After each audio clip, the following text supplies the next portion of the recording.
He can print blueprints, notarize permit applications, print and mail out invoices, and even provide great-looking business cards. Personal Service Center. That's the one on the corner of Northeast 25th Avenue and 24th Street, right? Just look for the yellow signs. Your pedigree palace will be a reality in no time.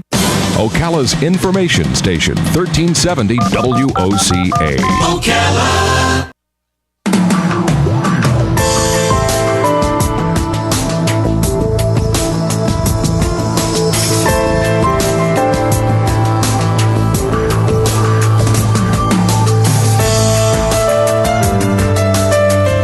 All right, 21 minutes after 10 o'clock. I'm waiting for Weird Al to release a song that expresses the frustration of living in the modern information age when one side of the aisle will tell you this is dangerous and the other side says no it's not and this is good and that's good and this is bad and that's good and yikes you get so confused with different things and one of those things that we get confused on is genetically modified organisms. Yep. And I had this explained to me, not that means I understand it, but I had this explained to me that broccoli and cauliflower are the same plant or something like that. Oh, okay. Or they started out as the same. I might have that wrong. Or broccoli and what's the little cabbage looking thing? Brussels sprouts. They're like the same plant. I don't know. I don't understand any of that stuff.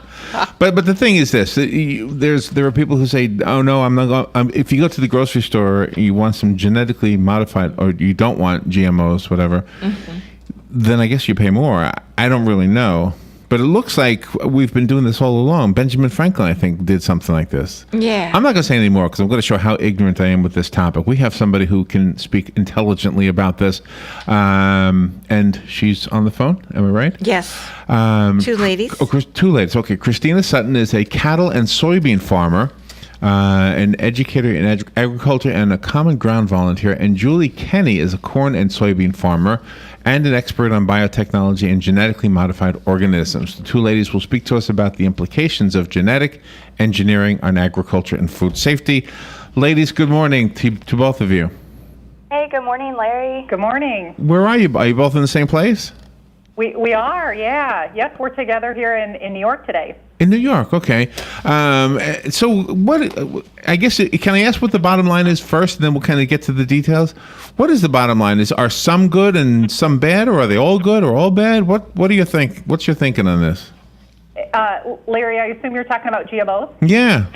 Yeah. So this is Julie, and I am a corn and soybean farmer from Iowa, and I would say as a farmer, the GMOs that we're using on our farm today, we've seen great benefits. And I think consumers are seeing benefits as well. Obviously there's a lot of questions about GMOs, and that's why we're happy to be here with you today. The one thing I heard that I could ask is this one. The claim that some genetically modified organisms don't produce reproducible seeds, and that causes more expense for the poor farmer. They can't just take their crop and regenerate it. Is that true? So that's true with most seeds, not necessarily just GMO seeds. So, as a farmer, I'm always looking for the best seeds that I can plant on my farm.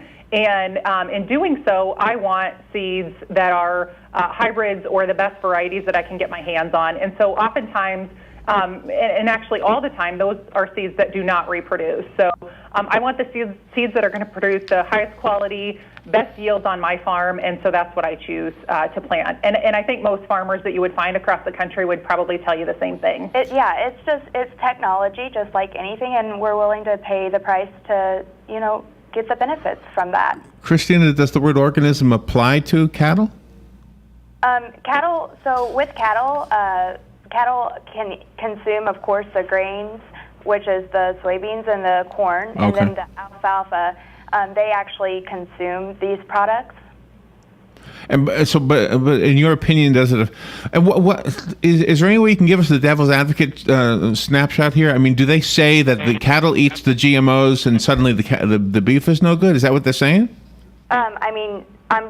They might say that. Is that scientifically true? I do not agree with that. Oh, okay. You have a piece of meat on one plate that is not been fed anything genetically modified compared to the other, and you couldn't see or taste, and there's no nutritional difference in it. Oh, okay.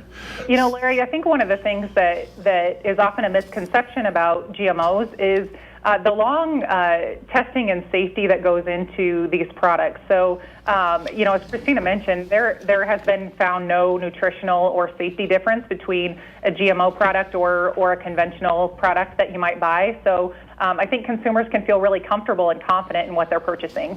Now, this is something I've heard, too, on a positive note. I've heard that some of the countries that have really, really bad conditions are now able to have flourishing farms because of some of these engineered crops. Is that true? Yes, absolutely. You know, the golden rice was a good example of that.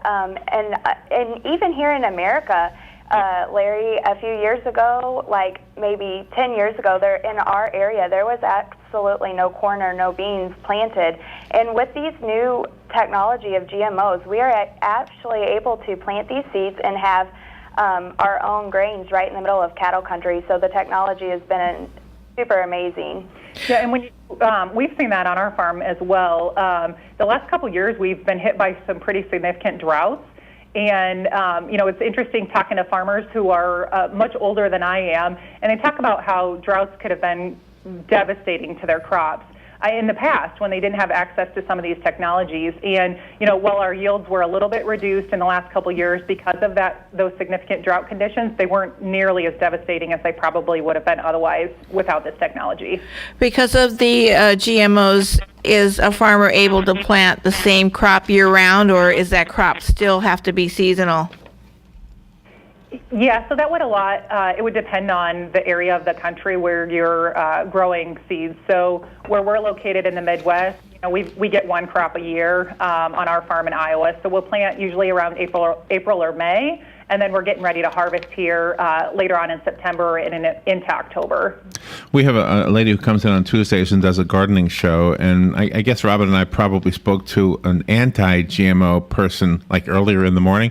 So when she came on, she kind of slapped some sense into it.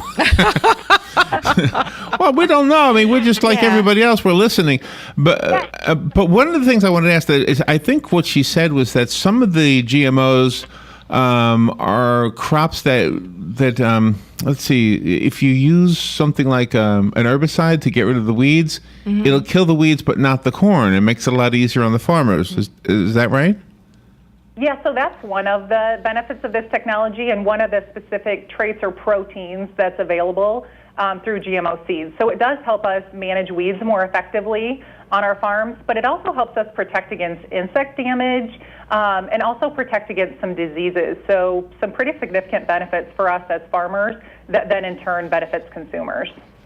The one thing I am very much aware when we do these radio interviews is that we're only scratching the surface, and I hope that in doing these that the listenership gets the information they need just to get the engine started, and then they go to the websites or the book or whatever that kind of really fills in all the blanks. So with that said, I need a website or a book that you can recommend so we can learn more, because we're almost out of time.